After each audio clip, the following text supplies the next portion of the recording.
Umur 40 tahun dimulai dari nol. Oh, nol. Waktu dia terima di Gua Hira umur berapa? Terima wahyu. Umur 40 tahun kok. Aduh, bebal. 40 tahun. Udah capek dah saya. 40 tahun dia terima. Jadi udah bisa baca ya, berarti dia umur 40. Iya, kan umur 40 tahun udah menerima wahyu. Jadi yang mohon maaf ya, yang ngaco siapa? Kenapa ketika dia di Gua Hiro dicekek 3 kali dia nggak bisa baca?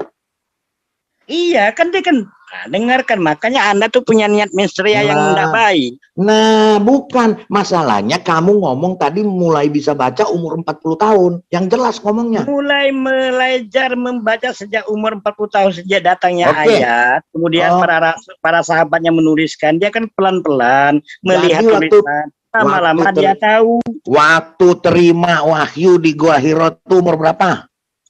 Umur 40 tahun, kenapa? Udah bisa baca atau belum? Ya belum lah, dia kan baru mulai. Masa orang aja langsung bisa baca, itu orang gila namanya. Oke. Anda kelas 1 SD langsung bisa baca. Gitu. Oke, sekarang yang mana? Ngawur. Bertanya aja ngawur ngidul. Niat nggak bagus itu, nggak usah lah. Yang lain aja malas. Sebentar. Jadi belum bisa baca ya? Jadi umur 40 tahun belum bisa baca ya waktu di Gua Hira ya, Pak Dani. Aku dukung Pak Dani. Sabar Pak Dani, lanjut Pak Dani. Sabar Dani. Dani, jadi kita lihat dulu, kita lihat dulu ya pernyataan dari Pak Dani. Jadi umur Nabi itu 40. Nah, Nabi itu meninggal umur berapa itu, Pak Dani? Pak Dani. Ya, gimana moderator? Nabi Muhammad meninggal umur berapa? Umur 63 tahun. Berarti dia hidup ada sekitar 20 tahun sesudah menerima wahyu pertama, begitu kan? Nah, bisa saja dari waktu penerimaan wahyu pertama, Nabi belum tahu membaca. Tetapi setelah dia menerima wahyu yang pertama itu, dia belajar membaca kepada sahabat-sahabatnya. Begitu Pak Dani, menurutnya Pak Dani? Dia di sana tidak dikatakan belajar, tetapi dia lambat laun melihat tulisan sahabat-sahabatnya. Karena dia di saat menerima wahyu kan, dibacakan oleh malaikat Jibril, dihafalnya di dalam otaknya. Kemudian disampaikan kepada sahabatnya. Sahabatnya menulis di berbagai macam tempat, baik itu di perpak kurma. Maka tulisan itulah yang dilihat oleh para rasul, kan begitu. Itu secara naluri. Makanya ini kerbau. Makanya kerbau lagi nguber ekornya. Saya tanya tadi waktu di Gua Hiro. Waktu di Gua Hiro itu sudah bisa baca atau belum? Pertanyaannya itu. Kenapa muter-muter?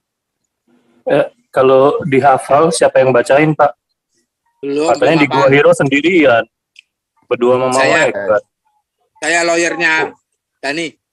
Jadi waktu di Gua dia belum bisa baca. Nanti setelah dapat menurut klien saya seperti itu. Lanjut. Nah, setelah dia belum bisa baca wahyu, mendapat wahyu itu menurut klien saya seperti itu. Kepada sahabat-sahabatnya. Kemudian sahabat-sahabatnya satu aja, gak usah rebutan. Itu kalau saya orang yang cerdas, orang yang jujur akan tahu apa yang saya katakan. Makanya teman-teman tadi yang benar-benar jujur, tidak punya menstria, dia jujur. Ini cocok saya jadi lawyer ya. Berarti belum bisa baca ya, teman-teman semua belum bisa baca dia. Pertanyaan saya sama Dani, kenapa dia dicekek 3 kali dipaksa untuk baca? Karena dia tidak bisa baca. Saya malas jawab orang kayak begini. Mohon maaf, saya tidak bicara dengan orang yang tidak mau jujur. Maka saya bantu. Kalau tidak bisa saya bantu Pak Dani. Tanda-tanda menghindari pertanyaannya seperti itu. Mending bilang aja saya jawab mau ditanya dalam hal ini. Sebentar itu. Kita jangan paksakan Pak Dani karena kita kan. Boleh saya bantu jawab Pak Dani? Silakan pengacara. Nah, oke ya. Kenapa Nabi Muhammad itu dipaksa membaca? Untuk memastikan kejujuran Nabi. Kalau Nabi memang nggak bisa baca. Jadi kalau umpamanya Nabi itu membaca, dia berbohong. Dia sudah mendusta. Maka itu dengan kebijaksananya Nabi, dia menyatakan dia tidak bisa baca. Memang dia tidak bisa baca. Jadi malaikat Jibril membenarkan apa yang dikatakan Nabi bahwa dia tidak bisa membaca. Itu. Bagaimana Pak Dani, setuju kan? Pak Dani setuju? Iya, kalau kita jujur benar itu. Makanya saya bilang kalau kita punya hati yang jujur baik. Domba kecil gitu loh. Memang Pak Dhani memang pintar memilih pengacara hebat. Tapi di sini Pak Dhani, menurut Republika, kita baca bersama, ya. Yang di sini Pak Dhani, kita nggak usah baca dari atas. Ini aja yang di tengah. Buta huruf Rasulullah SAW adalah salah satu mujizat dan indikasi kebenaran Rasul, bukan sebuah aib, ujarnya. Jadi tidak ada pernyataan kalau Nabi Anda itu, di sini saya baca, kalau bisa membaca sampai dia meninggal. Tulisannya. Kalau ada pasti diangkat dan dicatat oleh Republika. Ini situs resmi Indonesia loh Pak Dhani. Dhani. Nggak mempan buat Dhani. Buat Dhani nggak mempan. Tulisan begini, dia pakai otaknya dia. Nggak mempan Pak tulisan pakai begini. Itu. Jadi gimana? Pengacara aja nggak bisa bela kayaknya kalau sudah berat begini. Mundur. Mundur. Tidak tadi. Bukan. Saya tadi minum kopi, ambil kopi dulu. Itu katanya apa? Itu loh, buta huruf di zaman sekarang itu aib, mempermalukan di zaman melek teknologi gitu loh. Masih bisa jadi mujizat begitu loh. Iya memang memalukan, tetapi jadi bikin malu orang yang gitu. Iya, dengar dulu, saya mau jawab klien saya. Mau dijawab nggak? Iya, siapa? Nah, jadi dengarkan ya. Memang Nabi itu menurut klien saya tidak bisa baca memang. Jadi yang dikejar oleh malaikat itu, dia itu mau berbohong apa tidak, bijaksana apa tidak. Biasanya orang yang tidak bisa apa-apa akan mengatakan bisa. Itu kesombongan. Jadi Nabi ini tidak ada kesombongannya. Dia menyatakan apa yang ada dalam dirinya bahwa dia tidak bisa membaca. Masya Allah, luar biasa. Bagaimana, selesai? Selesai. Ini pembela yang top ini. Pembela yang top. Tapi di sini ditulis dalam Republika, ya, buta huruf Rasulullah SAW adalah salah satu mujizat dan indikasi kebenaran Rasulullah, bukanlah sebuah aib. Nah, jadi di sini tidak ada keterangan pada akhirnya Nabi Muhammad itu bisa membaca dan bisa menulis. Gimana ini Pak? Bisa dijelaskan Pak? Gimana Pak pembela? Pak pengacara gimana nih? Ya Pak pembela sekolah di mana berarti Nabi itu? Gimana kurang jelas ya? Yang bohong pembela atau ini nih literaturnya nih, yang mana? Kliennya? Saya harus baca yang mana? Kok nggak ada di layar saya, nggak ada. Waduh. Apa itu? Saya kan apa yang dikatakan klien saya toh. Terus kalian mau bertanya apa lagi? Jadi masa tanya dulu. Mana? Pak Dhani masih ada nggak? Dibukalah mic-nya itu. Masih. Kenapa saya monitor? Nah, jadi Pak Dhani menurut Republika, buta huruf Rasulullah SAW itu bukan aib. Jadi di sini tidak menyatakan pada akhirnya Nabi Anda itu bisa membaca dan menulis. Nah, bisa Pak Dhani jawab? Sekalian aja Pak Dhani sama pengacara Pak Dhani itu menjawab. Duh, ini memang benar tulisannya, terus yang disalahkan apanya? Loh. Nah, tadi kan dikatakan oleh Pak Dhani, ya klien Anda Pak, mengatakan bahwa Nabi itu setelah menerima wahyu, dikatakan kepada sahabat-sahabatnya mulai menulis. Nah, memang benar, dari terus. Tulisan itu akhirnya bisa dibaca oleh Nabi Muhammad kalau menurut mulut dari Pak Dhani. Nah, tetapi di sini tidak ada keterangan di media manapun bahwa Nabi Masa Muhammad kalian tidak paham? Jadi Nabi, saya paham maksudnya. Jadi Nabi Muhammad ini selalu Jibril ini selalu dekat dengan Nabi. Jadi Jibril lah yang mengajarkan Nabi. Mengapa dia bisa membaca secara cepat dan menulis? Iya itu. Itulah mukjizatnya untuk menunjukkan kepada para sahabat. Gimana? Paham? Jadi tidak ada di manusia dahulu belajar secepat Nabi. Paham? Waduh, Pak Dhani menyewa pengacaranya ini dari mana? Kayaknya pengacara lebih cerdas ini Pak Dhani. Gimana ini Pak Dhani? Benar itu. Berarti pengacaranya sudah tahu apa klien yang dimaksudkan kliennya. Benar ini pengacaranya. Tapi lebih cerdas siapa ya? Nanti dia belokkan. Saya dengan kehadiran dia bisa belokkan.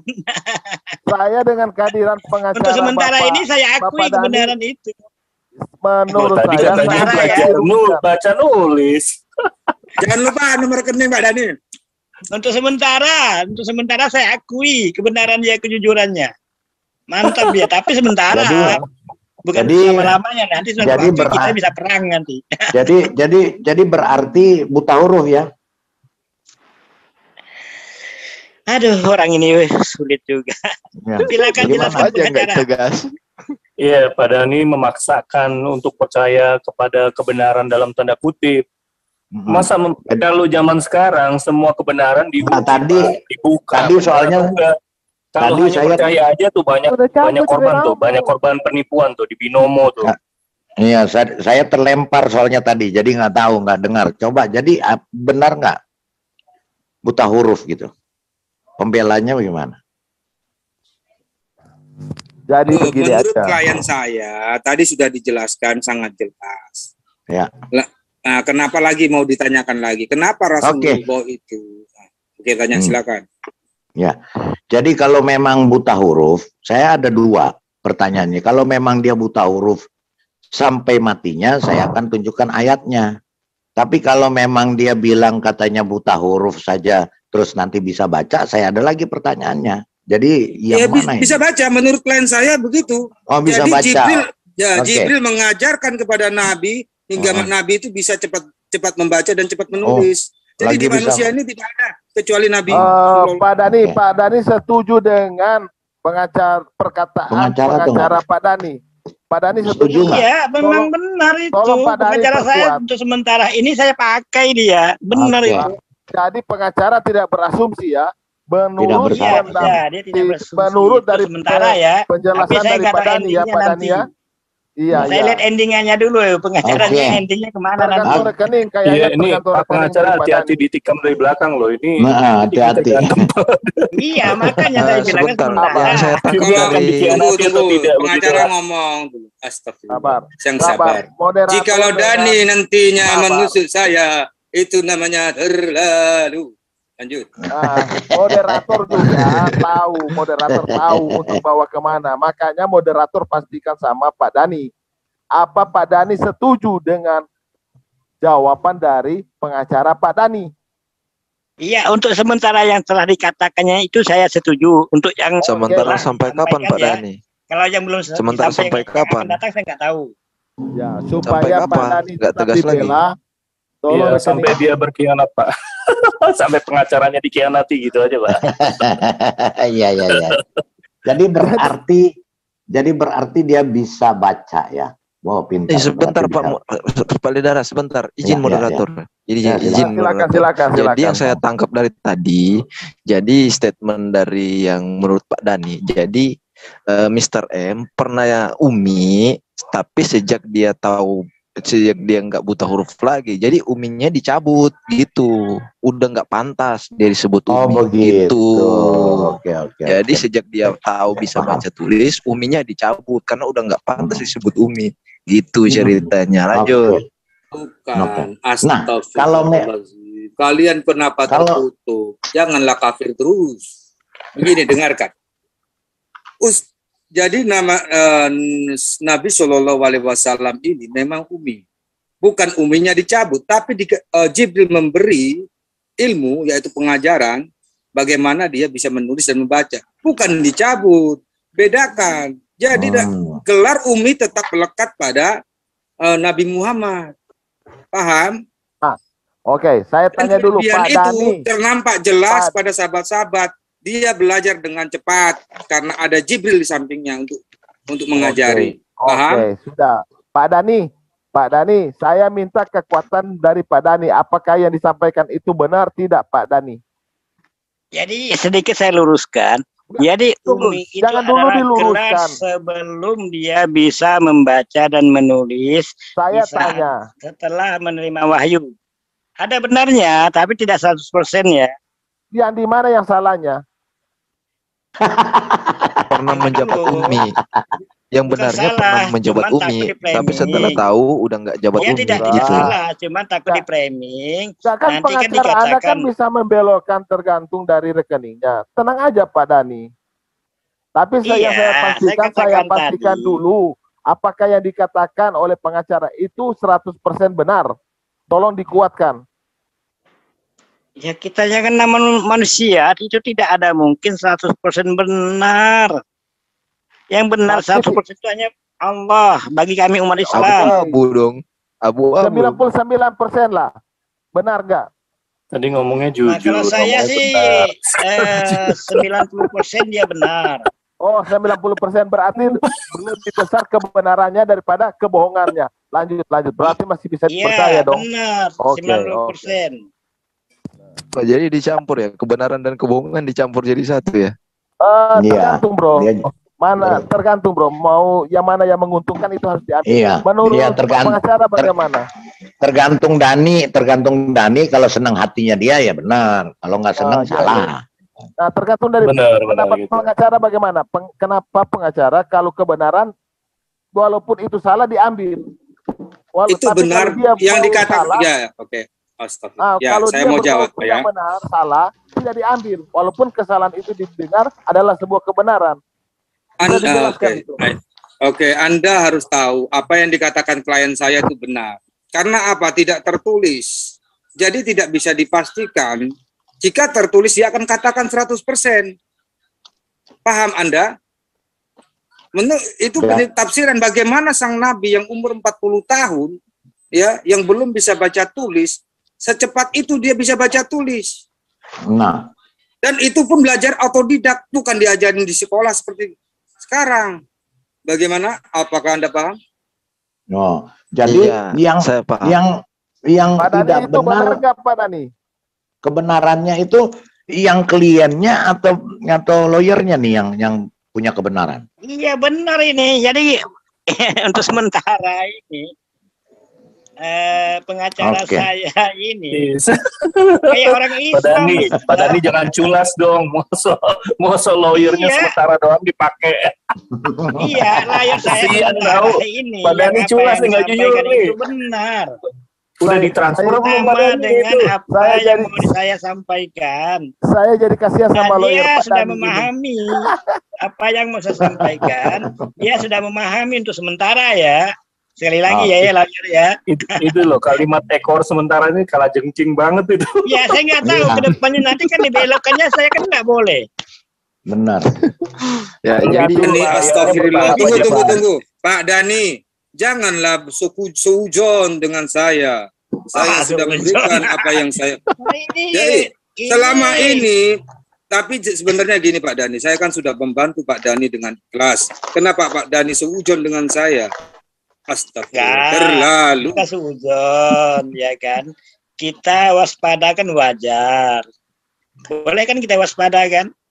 Ya, kalau saya katakan tadi hal-hal yang benar, Pak Dani katakan benar, nggak usah pakai tambahan. Iya, makanya saya katakan dari jadi saya merasa malu ini. Anda katakan tadi itu benar. 100% bagi saya nih. Udah benar itu. Tapi nggak tahu ke depannya, lain lagi nanti. Kita kan nggak tahu apa yang diucapkan nanti. Bisa dipahami? Yakinlah bahwa domba kecil akan menjadi pengacara yang bagus. Jangan lupa. Oh, kita lihat. Nomor HP ada di situ. Kita lihat aja. Oh, lihat, tengoklah. Oke, siap. Lanjut. Lama-lama lawyer ini bisa bikin saya bangkrut ini. Moderator. Ya, lanjut. Silakan. Jadi masih pantaskah disebut Umi kalau dia udah bisa baca tulis? Masih. Pertanyaan saya, masih pantaskah disebut Umi? Karena dasarnya Nabi, awalnya itu Umi. Orang yang buta huruf. Dipilih Allah sebagai Nabi terakhir. Dan kemuliaannya ternampak dari itu tadi. Baca tulis dengan cepat. Sadari itu. Dan Nabi pun tidak mau menghindari bahwa dia dulunya Umi.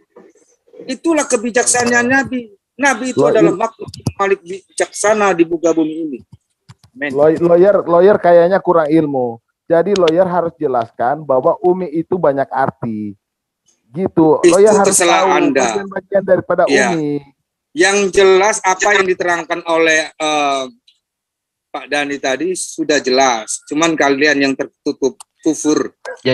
Jadi menurut lawyer semasa perjalanan wahyu-wahyu atau firman-firman Allah itu diturunkan, Muhammad sudah bisa banyak sedikitnya membaca tulis ya? Ya. Ya, berarti ada kemungkinan wahyu itu bercampur dengan pengetahuan Muhammad yang dia baca mungkin dari kitab-kitab kitab-kitab Nestorian atau Apokrifa. Oh, maaf. Kalau masalah itu saya serahkan ke klien saya. Silakan Pak Denny. Saya tidak berani karena saya kurang wawasan. Kalau dia bisa baca ya. Kalau dia tahu baca dan tulis pasti dia dapat melihat dari Waraqah bin Nawfal, melihat dia menulis sendiri. Ya, itu bisa baca bahasa Arab. Bukan bahasa lain. Iya, kan sudah ditranslate oleh Waraqah. Muhammad belajar bahasa Yunani. Yang ngajar siapa? Tapi begini, tadi kan saya sudah jelaskan, Waraqah bin Nawfal itu menulis kitab dalam bahasa Arab dan bahasa Ibrani. Waraqah itu meninggal, ingat, saat Rasulullah menerima wahyu pertama, tidak lama berapa minggu kemudian Waraqah itu meninggal. Tapi kitab itu sudah ditranslate, Pak. Tapi kitab-kitabnya masih ada. Waraqah sudah ditranslate kan? Masih tetap ada. Masih ada, iya. Nabi kan tidak bisa membaca pada saat itu. Nah, giliran sekarang tidak bisa membaca. Tadi katanya bisa. Boleh saya? Ini kamu kerbau ngejar buntut sendiri tadi, ini maksud Pak Lidara. Kamu tadi ngomong sudah bisa. Dengarkan dulu. Ada ini biar saya handle Pak Dani. Ya, silakan.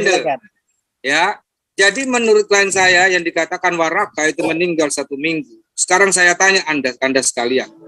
Waktu Nabi menerima 1 minggu, apakah Nabi sudah bisa membaca? Loh, saya tidak tanya ini. Enggak tahu. Gini Pak lawyer. Kan saya tidak nanya waktu. Di dalam masa proses turunnya wahyu itu kan panjang tuh, Pak. Ya. Tapi kan kalau 22 tahun. Selama 22 tahun itu, Pak. Itu kan berguyur ya datangnya wahyu toh, dituliskan toh. Apakah selama 20 tahun itu sudah Muhammad bisa baca atau tidak? Kan itu tadi pertanyaannya. Sudah dijelaskan oleh klien kami bisa. Sudah. Jadi ada enggak kemungkinan dia membaca kitab yang sudah ditranslate oleh Waraqah? Tidak. Kok tidak? Tidak karena sang nabi itu tidak tinggal dengan Waraqah. Tapi kan kitab itu sudah, Pak.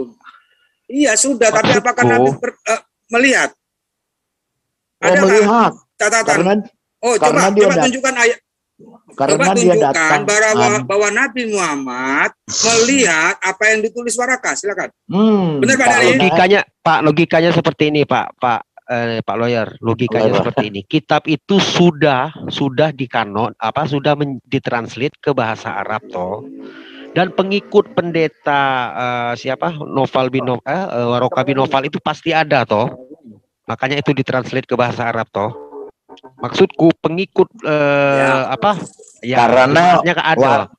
karena Waraqah bin Nawfal itu juga sepupunya istrinya Muhammad yang pertama, Khadijah. Kan? Jadi dia pegang bukunya kan? Pasti. Itu maksudnya. Tidak mungkin Muhammad tidak pernah. Tidak mungkin logikanya Muhammad tidak pernah membaca atau memegang kitab yang sudah ditranslate itu. Sekarang saya tanya sama kalian semua. Apakah pada zaman itu kertas gampang dicari? Sudah ada. Semudah itu kan? Iya. Apakah semudah itu kah? Sudah ada. Susah. Ada karena papirus ada kan Pak. Tetapi di Al-Quran jelas menuliskan Waraqah itu menuliskan Waraqah. Jika kita berlogika. Mohon maaf, Pak Dani bisa berlogika? Klien Anda bisa berlogika nggak? S2 loh. Bisa lah. Silakan Pak Dani. S2 loh. Iya kan, makanya saya gini, kan menyerahkan tanya apa yang saya tahu. Saya yang benar nggak Pak Dani? Iya, yang saya katakan benar apa enggak? Bisa berlogika. Yang jelas manusia itu bisa. Nah, selama yang saya terangkan ini benar apa tidak? Jadi dari jawaban Pak Dani, jawaban Pak Dani saya tuh berpikir seperti ini ya. Kalau di masa sepanjang 20 tahun itu ada kemungkinan, berarti benar ada kemungkinan Muhammad itu mengadopsi ayat-ayat atau mendengar atau membaca kitab-kitab kitab-kitab yang pernah ditranslate dari bahasanya Waroka itu menjadi bahasa Arab. Mau bukti? Tidak pernah. Kenapa saya katakan tidak pernah? Mau bukti? Alasannya. Enggak. Mau bukti? Saya katakan tidak pernah. Mau bukti? Karena buku dongeng Seven Sleepers ada di dalam Al-Quran. Kemudian buku cerita daripada Alexander the Great ada di Al-Quran menjadi Zulkarnain. Coba tanya itu sama klien Anda, lawyer.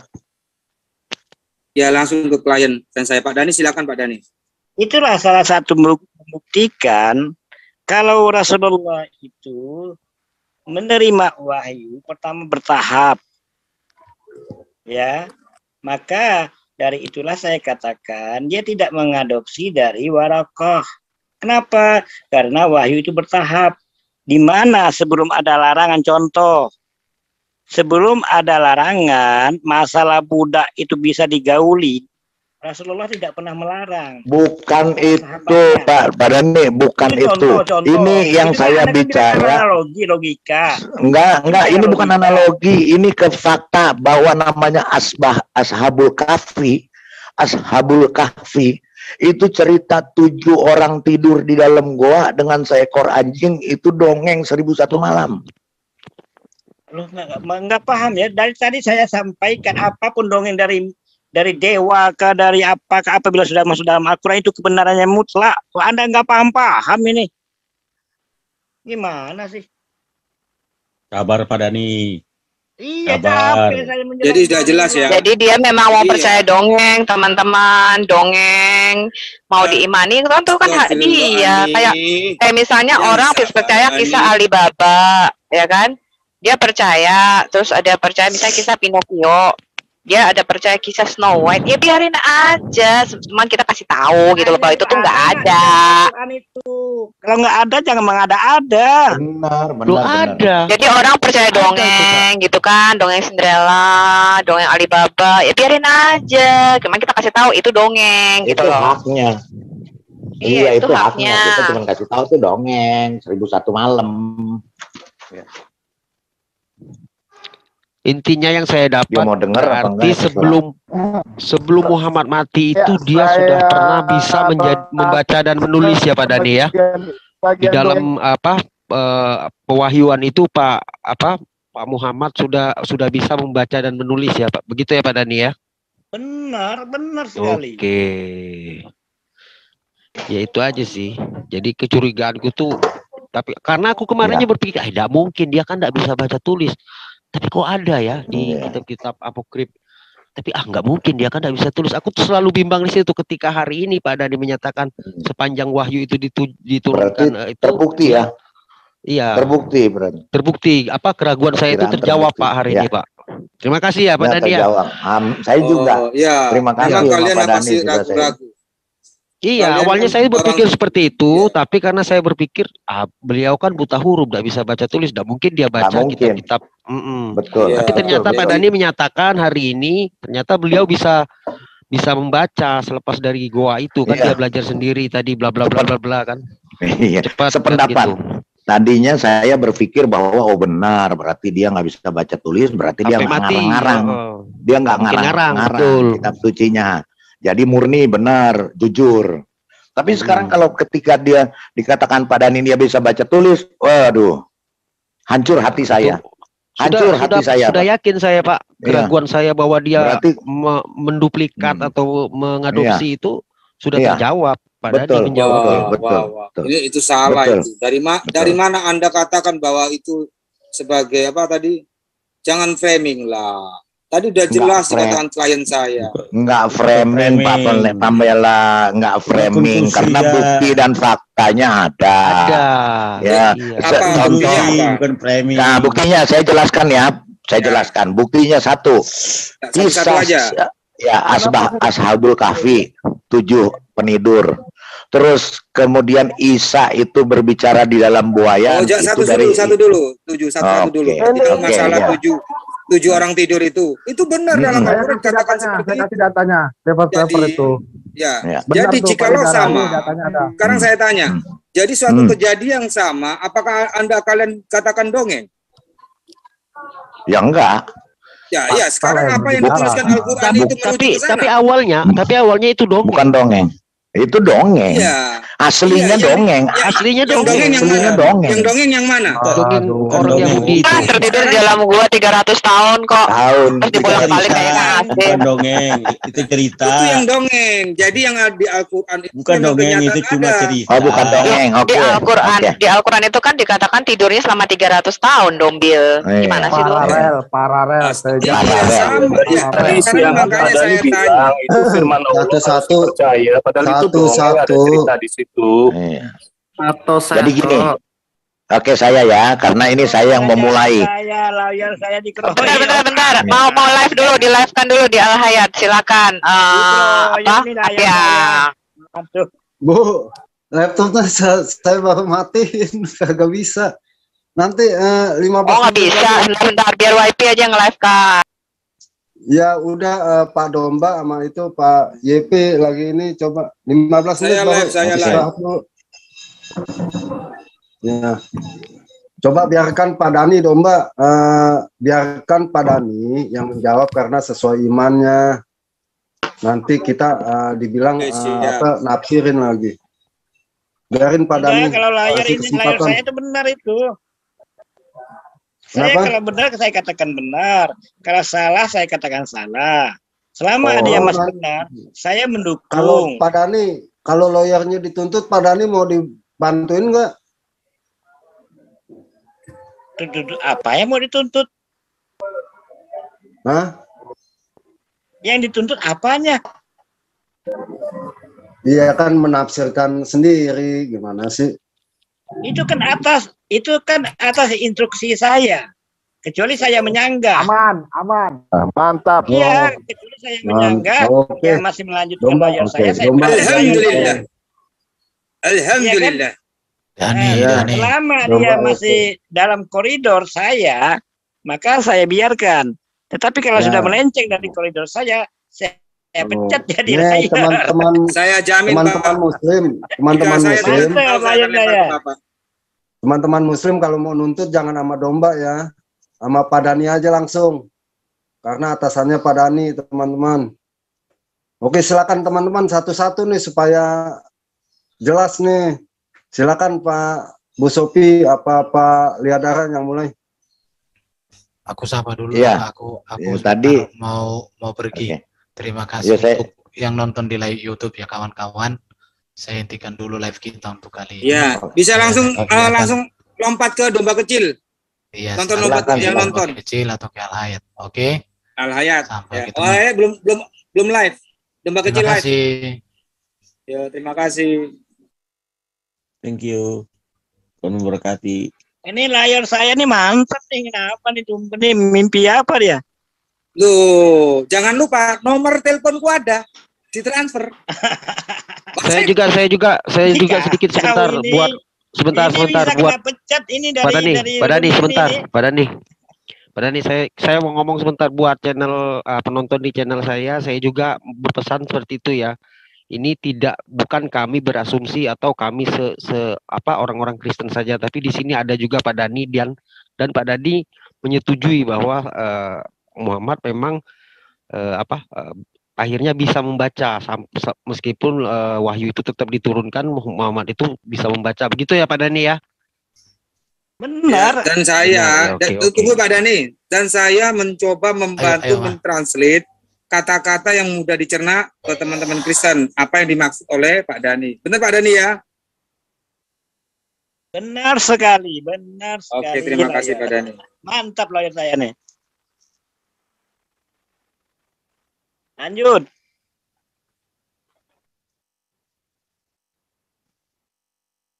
Loh, kok pada diam? Yang semut. Semut ngomong sama Salomo itu Pak Dani surah Al-Kahfi ayat 9 itu gimana Pak Dani? pakai bahasa apa itu? Pak Dani. Ya. Waktu semut ngomong sama Sulaiman itu memakai bahasa apa itu? Bahasa Arab atau bahasa Ibrani? Makanya kemarin semut. Bahasa semut. Makanya saya katakan Allah itu mengalihkan bahasa, baik bahasa Ibrani, bahasa semut, bahasa hewan, semuanya Allah alih bahasakan ke dalam bahasa Arab di saat menyampaikannya kepada Nabi Muhammad Sallallahu Alaihi Wasallam. Supaya Nabi Muhammad Sallallahu Alaihi Wasallam itu bisa memahami dan mengerti. Diterjemahkan. Dialih bahasakan.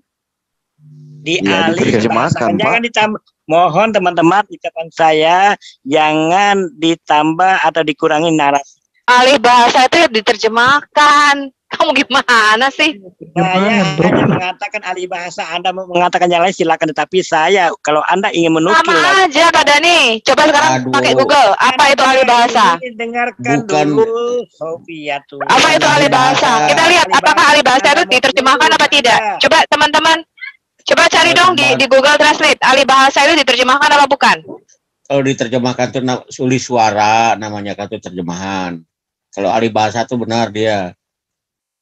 Bahasanya dialihkan. Kok sulit suara? Iya, kok sulit suara? Itu Pak Dani punya itu. Cuma memperhalus gitu loh. Kata sebenarnya itu terjemahan. Itu sama aja diterjemahkan. Iya, alih bahasa. Opo iku? Tulis suara Pak Dani. Ini yang benar yang mana Pak Dani? Oke, Pak Dani. Jadi kalau dalam berkata itu kita selidiki dulu makna artinya ya Pak Dani, agar tidak terjadi ulang-ulang lagi. Coba kita buka data dulu. Ditakiakan. Enggak, jadi kita buka data dulu. Apa arti daripada alih bahasa? Coba buka data. Ada bisa nggak yang buka? Data maksudnya gimana? Arti daripada alih bahasa. Oh, alih bahasa ya penerjemah lah. Kita kasih lihat, kita bukain data supaya data itu terekam di otak Pak Dani, supaya nggak terjadi ulang-ulang lagi. Tanda.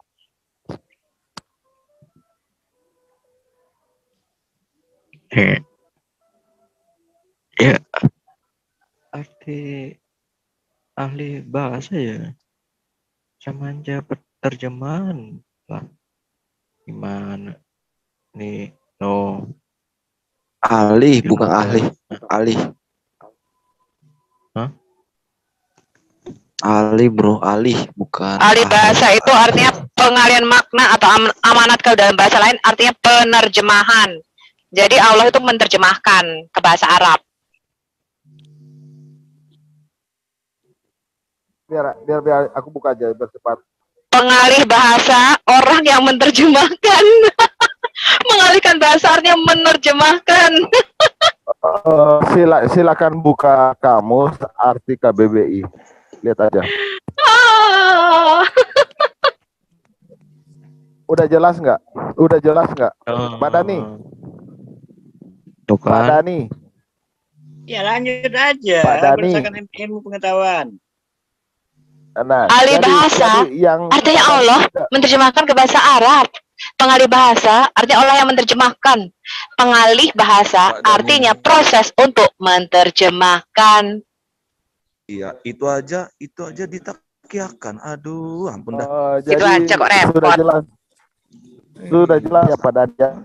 Jadi Pak Dani sudah paham belum Pak Dani? Saya katakan kosakata di dalam bahasa Indonesia itu sangat minim untuk membedakan. Pak Dani, kita fokus di kata alih bahasa. Kita fokus ke alih bahasa Pak Dani. Sekarang saya tanya, teman-teman di sini sepakat tidak? Kalau bahasa Indonesia itu memiliki kosakata yang sangat minim. Iya, Arab juga Pak. Kita nggak jauh beda sama orang Arab. Tidak. Halo. Gini aja. Coba Ulang di depan dulu, lihat di depan dulu. Lihat di depan dulu, mengalih bahasakan artinya apa? Halo. Bro Billy. Minta tolong Pak Dani ulangin jawabannya tadi, ulangin. Coba Pak Dani, diulangi jawabannya tadi Pak Dani. Ahli bahasa, ya intinya begini. Enggak, sebelum saya ke sana, Pak Dani jawab. Yang mana? Yang masalah semut itu ngomong ke Sulaiman itu memakai bahasa apa? Nah, itu kan Pak Dani kan jawab. Allah mengalih bahasakannya. Ya, sekali lagi. Artinya menerjemahkan. Allah sang pencipta alam semesta, bahasa hewan, termasuk semut kan hewan, termasuk ankabut ataupun laba-laba itu hewan semua. Allah alih bahasakan ke dalam bahasa Arab supaya Rasulullah SAW mengerti tentang cerita itu. Allah sang pencipta alam semesta yang mengalih bahasakan. Jadi semutnya pakai bahasa Arab. Nah, semutnya bicara bahasa Arab Pak Dani. Allah mengalih bahasakan bahasa semut ke dalam bahasa Arab. Sang pencipta yang mengalih bahasakannya. Artinya menerjemahkan ya Pak Dani. Kalau teman-teman tidak bisa membedakan mana terjemahan dan mana alih bahasa, itu yang ya silakan Anda pelajari lebih dalam supaya pisaunya tajam. Nggak mungkin satu kalimat alih bahasa dengan sama itu orangnya anak SMA itu. Boleh saya bantu Pak Dani? Bentar. Ini yang bingung. Yang bingung ini teman-teman atau Pak Dani sendiri yang bingung? Itu jelas loh. Definisi ahli bahasa. Menurut klien saya, ya kalau saya pikir itu klien saya sudah benar loh bicaranya. Ya. Jadi pengalihan bahasa itu maksudnya semua makhluk hidup itu diberi Allah suatu apa namanya ya? Ya, bingung kan? Bukan. Apa namanya kalau berbicara ini bahasa lainnya? Ya, apa? Interaksi ya. Jadi di mereka semut bisa berbicara sesama semut. Ya gini. Interaksi apakah iya, interaksi. Sekarang saya tanya, apakah semut tidak bisa bicara dengan semut? Bahasa kalbu itu interaksi enggak? Komunikasi, iya, secara batin, komunikasi. Jadi apakah semut dengan semut tidak bisa berbicara? Bahasa kalbu. Tidak bisa berkomunikasi? Bahasa kalbu itu saya tanya dulu. Interaksi enggak? Saya tanya dulu. Bahasa kalbu itu interaksi enggak? Bisa aja aja jika orang mengerti. Kayak gimana? Ya sekarang suara hati siapa? Kalau umat Kristen biasanya kan di penuhan Roh Kudus bisa mengerti apa suara hati. Bentar. Enggak. Saya nggak setuju. Potonglah. Ya terserah Anda. Semut itu salah satu binatang yang tuli.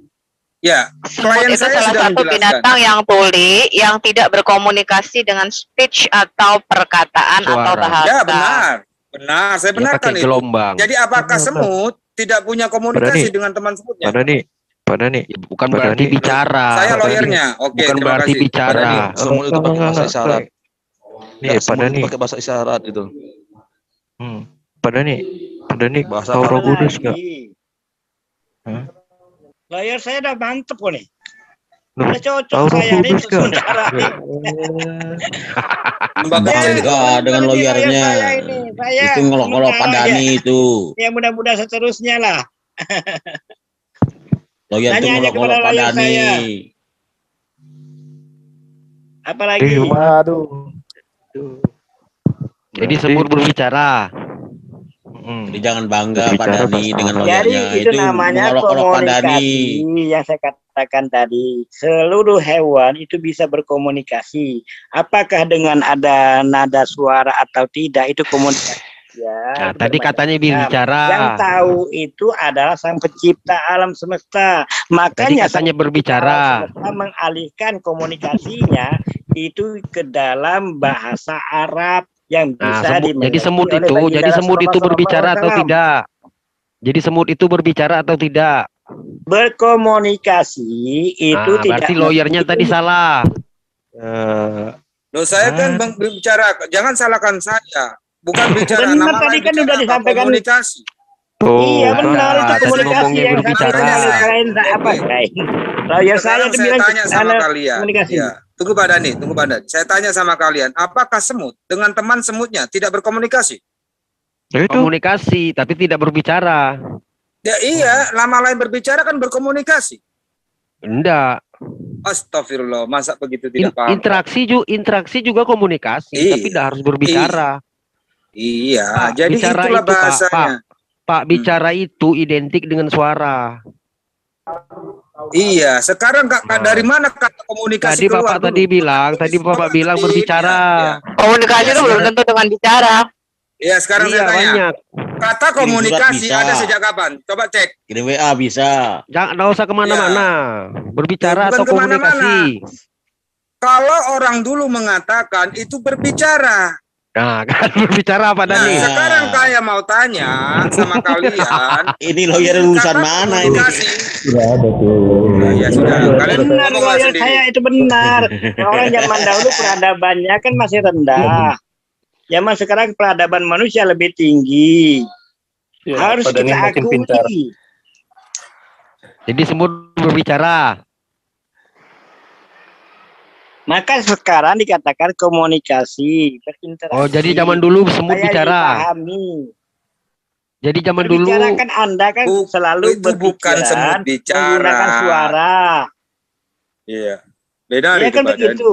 Sementara Iya. suara itu tidak mesti pakai nada. Kita ada abjad, kalau binatang tidak. Mana ada abjad binatang? Contoh burung, ada suaranya, komunikasinya. Apakah kita bisa memahaminya? Apakah dikatakan burung itu berbicara? Coba Anda renungkan itu. Dia juga menggunakan suara burung. Burung ada suara. Hewannya. Ada suara burung. Iya, apakah Anda bisa mengetahui dia berbicaranya bagaimana? Iya, dia berbicara. Kalau burung sesuai. Kalau kamu memfitnah burung berbicara bisa jadi. Tapi kalau semut berbicara, suaranya kayak gimana, Pak? Makanya Suaranya saya semut katakan komunikasi itu yang saya katakan tadi. Jangan ngomong komunikasi, berbicara. Tadi kamu setujui lawyermu berkata berbicari. Kamu tadi setujui lawyermu berkata semut berbicara. Lawyer saya mengatakan Komunikasi. Rekam ulang ke belakang. Ya, benar. Apalagi? Saya kan tadi bilang nama Berbicara. lain dari kata bicara itu apa? Tadi ada sebelum dikoreksi ke KBBI tadi Bapak bilangnya berbicara. Astagfirullah. Akuin dah. Sebelum kalian Diakui dulu sebelum Bapak tunjukkan ini, saya bicara dengan David. Coba dicek di live-nya. Berbicara. Saya kan selain berbicara apa ya? Saya berbicara kan sesama temannya. Tadi Bapak bilang begitu. Tunggu, dengarkan saya, jangan dipotong. Tadi saya sudah jelaskan. Saya itu bicara seperti nama lain bicara apa? Gini, tapi jangan nama lain. Jangan mulai tadi awalnya belum disambung komunikasi. Tadi Bapak bilangnya berbicara. Ya terserah Bapak, framing terserah Bapak lah. Bapak mau tidak mau dengar. Loh, Bapak kalau mau dengar, Bapak lihat lagi. Tadi saya mau ngomong komunikasi itu saya tidak tahu. Itu temanmu Dave, itu. Coba cek. Saya mengatakan ilustrasinya berbicara apa ya? Nama lain berbicara. Terus bantu. Tapi Pak si David tadi gitu mengejek saya. Karena memang saya mau lupa ya ada yang ngomong komunikasi. Benar ya, itu. Besok kalau gitu gimana? Tapi semut berbicara kan tadi kan. Sabar. Jadi sabar. Jadi di sini host mau tepat. Kamu mau pastikan dulu ini. Jadi arahnya ini mau kemana ini? Coba satu-satu dulu. Silakan. Iya, semut berbicara sama Salomo. Iya.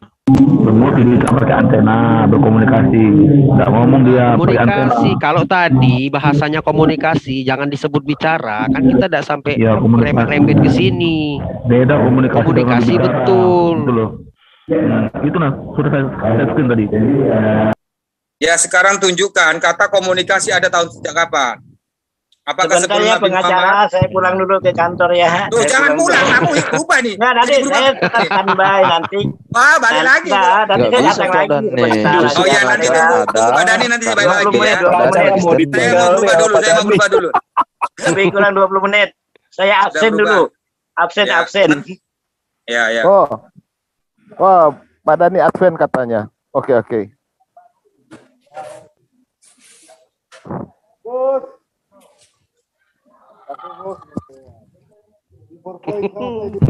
Jadi Pak Dhani sudah nyatakan di Advent, ya sudah selesai ya.